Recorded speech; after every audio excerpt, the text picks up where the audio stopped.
So here's a bottle I just disconnected from the gas regulator. Don't worry about that bit there. I twisted that when I was trying to get this fitting off. But if we look down here, a gas fitter would know if this is right or not.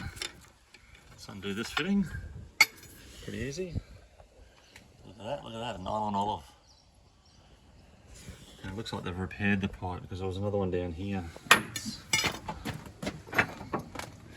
That's the other end of it. And nice.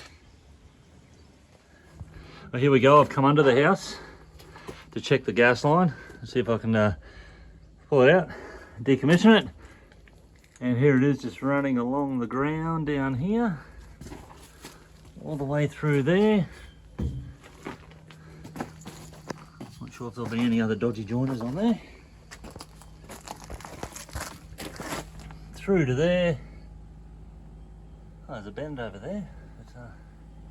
But it goes up into the house. Not very good. Look at that, all along there. So here we are on the other side, where it comes through, just laying on the ground, then up here, straight across the brace there, and into the wall.